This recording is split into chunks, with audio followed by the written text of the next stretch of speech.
존 파이퍼와 떠나는 칼빈주의 여행. 6장 무조건적 선택. 만일 우리 모두가 전적으로 타락한 상태에 있고 따라서 하나님의 불가항력적 은혜로 거듭나지 않는 한 하나님께 나올 수 없다면, 그리고 만일 이 특정한 은혜가 그리스도의 십자가 죽음으로 사신 바 된 것이라면 우리 모든 그리스도인의 구원은 하나님의 선택에 의거한 것이 분명합니다. 하나님께서는 그분의 불가항력적 은혜를 받게 될 자들을 택하셨고 그들을 위해서 그 은혜를 핏값으로 마련하셨습니다. 여기서 선택이란 구원받을 사람을 하나님이 택하신다는 의미입니다. 하나님께서 누군가를 구원하고자 택하실 때 그러한 선택을 받기 위해 사람 편에서 반드시 충족시켜야 할 어떤 조건이 전혀 없다는 점에서 그것은 무조건적 선택입니다. 사람은 죄와 허물로 이미 죽었습니다. 따라서 이미 죽어 있는 우리가 하나님께서 우리를 죽음에서 구원하시기도 전에 스스로 어떤 조건을 충족시킬 능력은 없습니다. 그러한 발상 자체가 어불성설입니다. 여기서 저는 우리의 최종 구원이 무조건적이라고 말하는 것은 분명 아닙니다. 그렇지 않습니다. 예를 들면 영생을 얻기 위해 우리는 반드시 예수 그리스도를 믿어야 한다는 조건을 갖춰야 합니다. 구원에는 반드시 믿음이라는 조건이 따릅니다. 물론 그 믿음조차 우리의 힘으로 획득하는 것은 아닙니다. 하지만 하나님의 선택에는 어떠한 조건도 필요하지 않습니다. 무조건적이라는 말입니다. 우리가 믿음을 갖기도 전에 하나님이 우리를 택하신다는 것입니다. 순서로만 치면 오히려 그 반대입니다. 하나님의 선택이 있고 나서야 우리는 믿음을 가질 수 있습니다. 하나님께서 창세 전에 우리를 택하시고 믿음에서 우리를 핏값으로 우리의 구속을 사셨기 때문에, 그리고 불가항력적 은혜를 통해 우리에게 영적인 생명을 부어주셔서 거듭나게 하시고 우리를 믿음으로 이끄셨기 때문에 우리가 믿게 되는 것입니다. 사도행전 13장 48절에서 바울이 비시디아 안디옥에서 복음을 전했을 때 이방인들이 어떻게 반응했는지 기록하고 있습니다. 이방인들이 듣고 기뻐하여 하나님의 말씀을 찬송하며 영생을 주시기로 작정된 자는 다 믿더라. 주목해 보십시오. 그들이 믿는 순간 그들 모두 영생을 얻도록 택하여졌다고 말하지 않습니다. 영생을 주시기로 작정된 자, 즉 하나님께서 택하신 자는 다 믿었다고 말합니다. 하나님의 선택이 믿음보다 선행하며 그 믿음을 가능하게 만들고 있습니다. 누군가는 믿고 다른 누군가는 믿지 않는 결정적인 이유가 바로 여기에 있습니다. 예수님도 요한복음 10장 26절에서 유대인들에게 이같이 말씀하십니다. 너희가 내 양이 아님으로 믿지 아니하는도다. 다시 한번 주목해 보십시오. 주님은 너희가 믿지 아니하는 내 양이 아니다 라고 말씀하지 않으십니다. 누가 예수님의 양인지에 관한 문제는 우리가 믿기도 전에 하나님께서 정하시는 일입니다. 하나님의 택하심이 우리 믿음의 초석이 되고 우리의 믿음을 가능하게 하는 것입니다. 너희가 내 양이 아님으로 믿지 아니하는도다. 우리는 하나님의 택하신 양이기 때문에 예수 그리스도를 믿게 된 것입니다. 그 반대가 아닙니다. 로마서 9장에서 바울은 선택의 무조건성을 강조하고 있습니다. 11절, 12절에서 바울은 하나님께서 에서가 아닌 야곱을 택하실 때 드러난 원리에 대해 설명합니다. 그 자식들이 아직 나지도 아니하고 무슨 선이나 악을 행하지 아니한 때에 택하심을 따라 되는 하나님의 뜻이 행위로 말미암지 않고 오직 부르시는 이로 말미암아 서게 하려 하사 리브가에게 이르시되 큰 자가 어린 자를 섬기리라 하셨나니, 하나님의 선택은 우리가 태어나기 전에 또는 우리가 어떤 선이나 악을 행하기도 전에 이루어지기 때문에 그 선택은 반드시 무조건적인 선택을 지닐 수밖에 없습니다. 저는 로마서 9장이 개인의 영원한 운명을 결정짓는 하나님의 선택과는 무관하다는 주장에 대해 익히 알고 있습니다.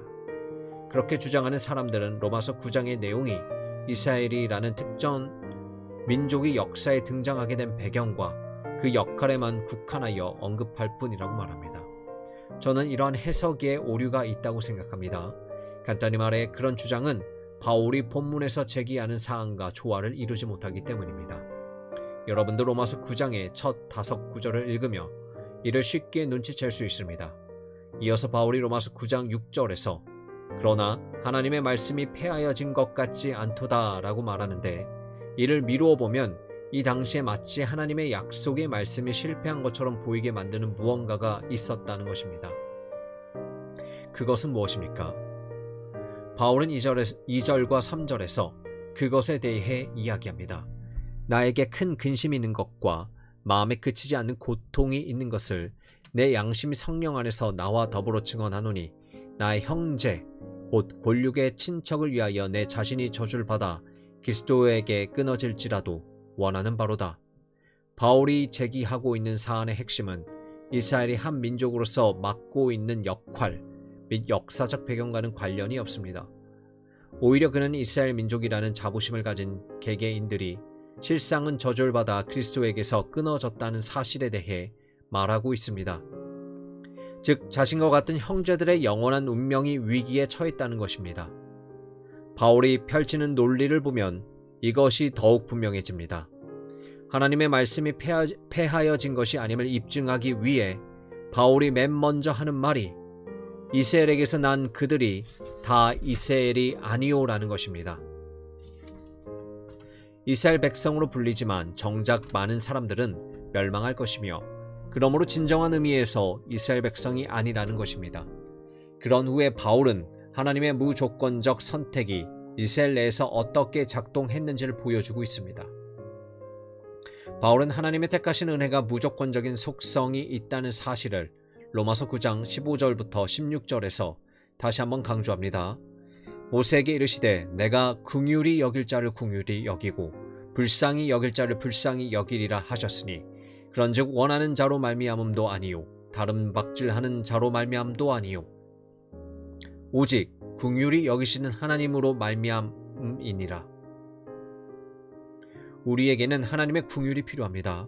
그 긍휼하심에는 우리의 의지를 일깨우고 변화시키는 속성이 담겨있기 때문입니다. 앞에서 우리는 하나님의 불가항력적 은혜와 우리의 전적 타락에 대해 살펴보았습니다. 우리는 나의 힘으로는 내가 먼저 하나님을 사랑할 수 없고, 나의 힘으로는 하나님을 믿을 수 없으며, 나의 의지로 그리스도를 따를 수도 없다는 사실을 확인했습니다. 우리의 유일한 소망은 하나님의 주권적 자비하심, 그 불가항력적인 긍휼에 있습니다. 만일 그것이 사실이라면 여기서 바울이 주장하는 논지 또한 이해될 수 있습니다. 우리에게는 하나님의 긍휼을 입을 만한 공로가 없으며 긍휼을 이끌어낼 만한 어떠한 위치에 있지도 않습니다. 만일 우리가 하나님으로부터 긍휼히 여기심을 받는다면 그것은 오직 하나님의 자유로운 택하심에 따른 결과입니다. 그것이 곧 바울의 요점입니다. 내가 긍휼히 여길 자를 긍휼히 여기고 불쌍히 여길 자를 불쌍히 여기리라. 로마서 11장 7절에서 바울은 다시 한번 이스라엘 안에서 작동하는 하나님의 택하심의 속성을 강조합니다. 택하심을 받았다고 모두를 자부하는 이스라엘 민족 안에서 하나님은 자신의 주권적 의지에 따라 어떤 이들만을 개별적으로 택하셨다는 것입니다. 그런즉 어떠하냐? 이스라엘이 구하는 그것을 얻지 못하고 오직 택하심을 입은 자가 얻었고 그 남은 자들은 우둔하여졌느니라. 이렇듯 로마서 9장 11장 전반에 걸쳐 바울은 하나님의 택하심은 곧 개별적으로 주어지는 것이며 그 선택이 그들의 영원한 운명을 결정하고 또한 그 선택에는 무조건적인 속성이 있음을 말하고 있습니다. 물론 저는 하나님께서 이스라엘 민족 전체를 향해서도 언약에 따라 신실하게 행하신다는 사실을 부인하지 않습니다. 그렇다고 해도 로마서 9장에서 말하는 개인의 영원한 운명에 대한 논리와 모순되지 않습니다. 선택의 무조건성의 원리는 로마서 9장 11절에서 가장 명백히 나타나 있습니다. 하나님께서 그렇게 무조건적인 방식으로 우리를 택하신 뜻이 여기에 있습니다. 아직 나지도 아니하고 무슨 선이나 악을 행하지 아니한 때에 택하심을 따라대는 하나님의 뜻이 행위로 말미암지 않고 오직 부르시는 이로 말미암아 서게 하려 하사. 에베소서 1장 3절부터 6절은 하나님께서 우리를 택하시고 자녀로 예정하신 것에 대해 말하는데, 이는 무조건성에 대한 또 하나의 강력한 진술입니다. 찬송하리로다 하나님 곧 우리 주 예수 그리스도의 아버지께서 그리스도 안에서 하늘에 속한 모든 신령한 복을 우리에게 주시되 곧 창세전에 그리스도 안에서 우리를 택하사 우리로 사랑 안에서 그 앞에 거룩하고 흠이 없게 하시려고 그 기쁘신 뜻대로 우리를 예정하사 예수 그리스도로 말미암아 자기의 아들들이 되게 하셨으니 이는 그가 사랑하시는 자 안에서 우리에게 거저 주시는 바 그의 은혜의 영광을 찬송하게 하려는 것이라. 어떤 해석가들은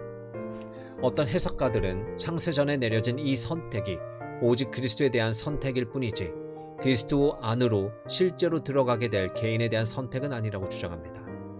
그것은 곧 개인들이 구원하기로 한 무조건적인 선택 따위는 없다고 말하는 것과 마찬가지입니다.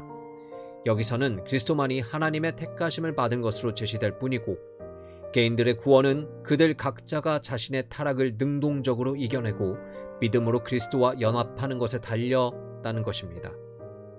하나님께서 애초에 그들 택하신 것이 아니니 따라서 하나님께서 효과적으로 그들을 회심시킬 수도 없다는 것입니다. 하나님은 단지 죄를 깨닫게 하실 뿐이며 각자가 자신의 죽음에서 스스로를 소생시켜 하나님을 택할 수 있도록 스스로 결정적인 반응을 보일 자가 누구인지는 결국 기다려봐야 한다는 논리입니다. 그러나 이러한 해석은 모든 일을 그의 뜻의 결정대로 일하시는 이의 계획을 따라 우리가 예정을 입어 그 안에서 기업이 되었으니 라고 선언하는 1장 11절 말씀과 어울리지 않습니다. 게다가 그것은 사절의 표현과도 들어맞지 않습니다. 사절의 택하사라는 단어는 일반적으로 한 무리 가운데서 골라내거나 선택하는 것을 의미합니다. 따라서 사절의 본래 의미는 하나님께서 선택을 창조하시기도 전에 모든 인류 가운데서 자기 백성을 선택하셨다는 것입니다. 하나님은 창세전부터 구속자 그리스도와의 관계 속에서 그들을 보셨던 것입니다. 이것이 이 구절을 읽는 가장 자연스러운 해석입니다. 실제로 모든 선택은 그리스도와 관련된 것이 맞습니다. 창세전부터 하나님의 마음에는 십자가에 못 박힌 그리스도가 이미 있었습니다. 만일 하나님의 마음에 그리스도가 죄의 대속을 위해 죽는 것이 미리 정해져 있지 않았다면 하나님께서 죄인들을 구원하시기로 선택하시는 일도 없었을 것입니다. 그런 의미에서 그들은 그리스도 안에서 선택된 사람들입니다. 하지만 세상 가운데서 그리스도 안에 들어오도록 택하심을 받은 당사자는 바로 그들입니다. 또한 5절에서의 표현도 하나님께서 사람들을 택하심으로 그들이 그리스도 안에 있게 된 것을 말하지 단지 그리스도만을 택하셨음을 말하지 않습니다. 이것을 글자 그대로 해석하면 예수 그리스도를 통하여 우리를 예정하사 아들이 되게 하셨으니가 됩니다. 그리스도가 아니라 우리가 예정된 자들입니다. 그리스도는 죄인들을 선택하고 예정하고 자녀로 삼는 일이 가능해지도록 하시는 분입니다. 따라서 우리가 택함 받은 것은 오직 그리스도로 말미암아 된 것이 맞습니다. 그러나 하나님께서 오직 그리스도만 선택의 대상으로 보셨다는 말은 본문에 없습니다. 우리 그리스도인이 믿음으로 나오게 되고 그리스도와 연합하게 되고 그리스도의 피로 덮이게 되는 이유가는 우리가 창세전에 이미 그 거룩한 운명으로 선택을 받았기 때문입니다. 아마도 무조건적 선택의 교리와 관련해서 가장 중요한 본문은 로마서 8장 28절부터 33절일 것입니다. 우리가 알거니와 하나님을 사랑하는 자 곧 그의 뜻대로 부르심을 입은 자들에게는 모든 것이 합력하여 선을 이루느니라. 하나님의 미리 아신 자들 또한 그 아들의 형상을 본받게 하기 위하여 미리 정하셨으니 이는 그로 많은 형제 중에서 맏아들이 되게 하려 하심이니라. 또 미리 정하신 그들 또한 부르시고 부르신 그들 또한 의롭다 하시고 의롭다 하신 그들 또한 영화롭게 하셨으니라. 그런즉 이 일에 대하여 우리가 무슨 말을 하리요? 만일 하나님이 우리를 위하시면 누가 우리를 대적하리요?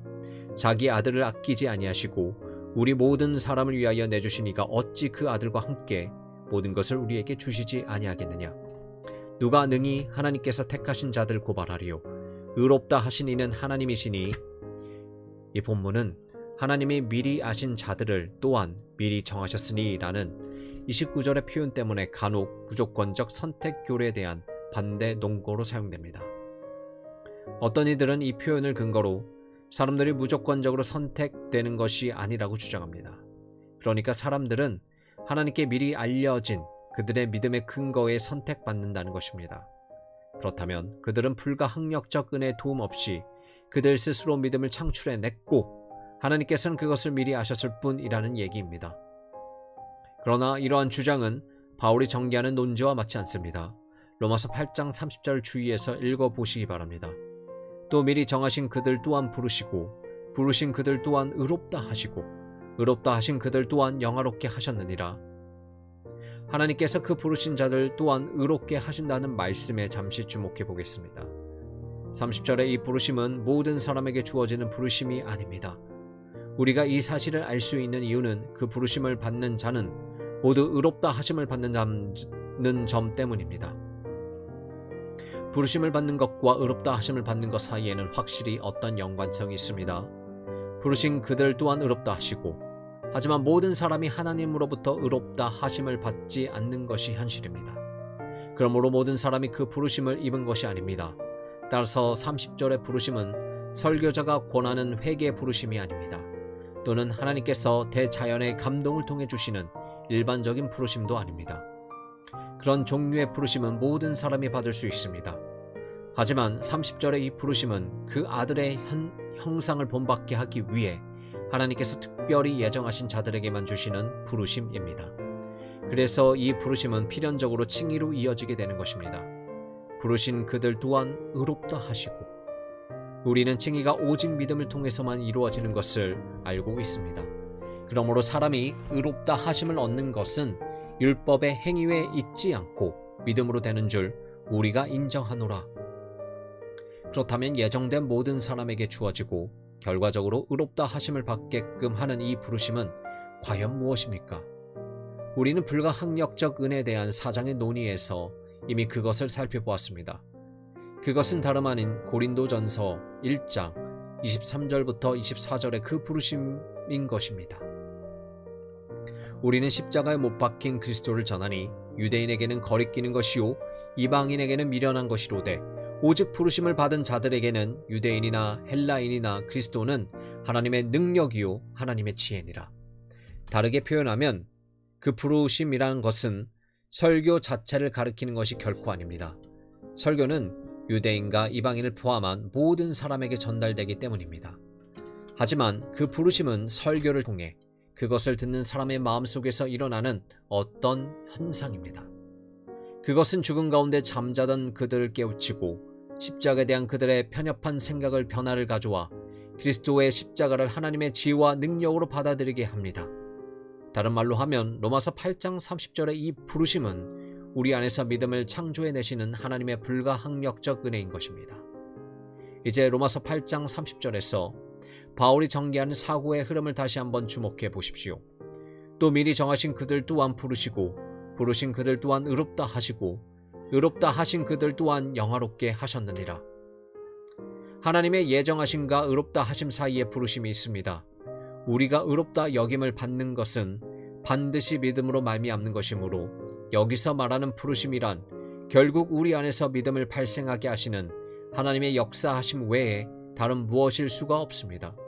그러한 부르심은 항상 우리의 칭의로 귀결되기 때문에 그것은 분명 주권적인 역사일 수밖에 없습니다. 즉, 그 부르심은 우리 구원의 어떤 모든 과정 가운데 있을 수 있는 우리 자신의 어떠한 저항도 능히 극복해내는 강력한 힘입니다. 결국 30절에서 사람에게 믿음을 갖게 하고 그 믿음으로 의롭다 하심을 얻게 하는 그 부르심은 하나님의 주권적 역사, 하나님의 주권적 능력인 것입니다. 그렇다면 이제 이러한 말씀이 29절에 미리 아신다는 표현과 관련해 어떤 함의를 갖는지 주목해 보십시오. 바울이 29절에서 미리 아신 자들 또한 미리 정하셨으니 라고 말할 때 바울은 자신들의 자유의지를 사용해 믿음으로 나올 사람들을 하나님이 미리 아셨다는 의미로 말한 것이 아닙니다. 마치 그 덕분에 하나님이 그들을 자녀로 예정하실 수 있었고 이 모든 것이 그들 스스로 자발적인 믿음의 선택을 내린 결과라는 식으로 말한 것이 결코 아닙니다. 이 말씀은 그런 의미일 수 없습니다. 우리가 30절에서 이미 살펴본 것처럼 의롭다 하심을 받은 사람 안에 있는 그 믿음의 결정적인 발생 원인은 타락한 인간의 의지가 아니라 하나님의 주권적인 부르심에 있기 때문입니다.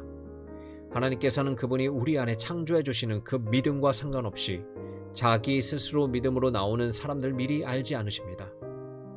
그런 사람들은 없기 때문입니다. 그리스도를 믿는 사람은 모두가 하나님의 주권적 은혜로 말미암아 믿음으로 부르심을 입은 자들입니다. 하나님께서 영원 전부터 미래를 내다보시면서 그 택함 받은 자들의 믿음을 미리 아신다고 말할 때 하나님은 자신의 택하신 자들 안에 그 믿음을 창조하실 것까지 미리 아시는 것입니다. 하나님께서는 이미 죽어 있고 눈이 멀었으며 불순종 가운데 있는 죄인들 위해 무조건적으로 그 일을 행하기로 영원 전부터 작정하셨습니다. 우리는 우리 스스로의 힘으로 믿음의 아주 미세한 조각 하나라도 만들어낼 수 있는 상태가 아니었기 때문입니다. 그러므로 로마서 8장 29절에 미리 아신다는 표현은 하나님이 자신의 미리 정하신 뜻과 상관없이 미래에 일어날 수 있는 어떤 가능성을 인지하신다는 의미가 아닙니다. 오히려 하나님이 미리 아심은 다음과 같은 구약 본문에서 언급된 그분의 그 특별한 아심, 그 택하심을 의미합니다. 창세기 18장 19절 내가 그로 그 자식과 권세에게 명하여 여호와의 도를 지켜 의와 공도를 행하게 하려고 그를 택하였나니. 예레미야 1장 5절 내가 너를 모태에 짓기 전에 너를 알았고 내가 배에서 나오기 전에 너를 성별하였고 너를 여러 나라의 선지자로 세웠노라. 아모스 3장 2절 내가 땅의 모든 족속 가운데 너희만을 알았나니. 물론 하나님은 이 세상의 모든 족속을 다 아십니다. 그러나 이 표현은 내가 오직 너 이스라엘을 나의 소유로 택했노라 하는 특별한 의미인 것입니다. 크랜필드는 로마서 8장 29절에 그 미리 아심에 대해 한 사람을 특별히 아시고 선택하시는 하나님의 은혜라고 말합니다. 그러한 하나님의 미리 아심은 사실상 그분의 택하심과 동일한 개념입니다. 하나님이 미리 아신 자들을 또한 그 아들의 형상을 본받게 하기 위하여 미리 정하셨으니, 그러므로 이 장엄한 본문이 우리에게 가르치는 바는 하나님께서 정말로 자기 백성을 위한 완전한 구속을 행하시되 그 백성의 큰 구원을 시작부터 마지막까지 모두 이루신다는 것입니다. 하나님께서는 창세전부터 자기 백성을 미리 아시고 그 백성을 하나님 아들의 형상을 본받도록 예정하시며 그들을 믿음 안에서 하나님께로 나오도록 부르십니다. 그리고 오직 그 믿음을 통해 하나님께서는 그들을 의롭다 하시고 결국에는 그들을 영화롭게 하십니다. 그리고 그리스도 예수 안에 있는 하나님의 영원한 사랑에서 그들을 끊을 수 있는 것은 아무것도 없습니다. 오직 하나님께 모든 찬송과 영광을 올려드립니다. 만일 우리가 그리스도를 믿는다고 고백하면서 우리는 영원 전부터 하나님의 사랑을 받아온 사람입니다. 창세 전부터 하나님의 은총을 받은 당사자입니다. 도무지 어찌할 수 없는 상태에 놓인 우리를 하나님의 긍휼히 여기시고 택하셨습니다. 하나님이 우리를 무조건적으로 택하시고 자신의 소유로 삼으셨습니다. 그러므로 우리는 나의 택함 받은 것을 함부로 자랑할 수 없습니다. 그것은 무조건적 선택의 가치를 심각하게 훼손하는 행동입니다. 우리 스스로는 칭찬받을 만한 아무 일도 행한 적이 없는데 하나님께서 기꺼이 은총을 베푸셨습니다. 하나님께서 우리를 택하신 이유는 이스라엘을 택하셨을 때와 다를 바 없습니다. 여호와께서 너희를 기뻐하시고 너희를 택하심은 너희가 다른 민족보다 수요가 많기 때문이 아니라 너희가 오히려 모든 민족 중에 가장 적으니라. 여호와께서 다만 너희를 사랑하심으로 말미암아 너희를 속량하셨나니. 신명기 7장 7절부터 8절. 주목해서 읽어보시기 바랍니다. 하나님은 우리를 사랑하십니다. 그저 우리를 사랑하시기 때문입니다. 하나님은 영원 전부터 우리를 사랑하시기로 선택하셨습니다. 그러므로 우리를 향한 하나님의 사랑은 그 시작도 없고 끝도 없습니다. 단지 우리가 이 책에서 배우는 것은 하나님께서 자신에게 속한 사람들 구원하시고 영원토록 즐거워하게 하기 위해 그 영원한 사랑을 역사 속에서 실제로 어떻게 구현하셨는지에 대한 내용입니다. 하나님께서 우리를 그 놀라운 주권적 은혜 가운데로 그 놀라운 사랑의 경험 속으로 더 깊이 인도하시길 소망합니다.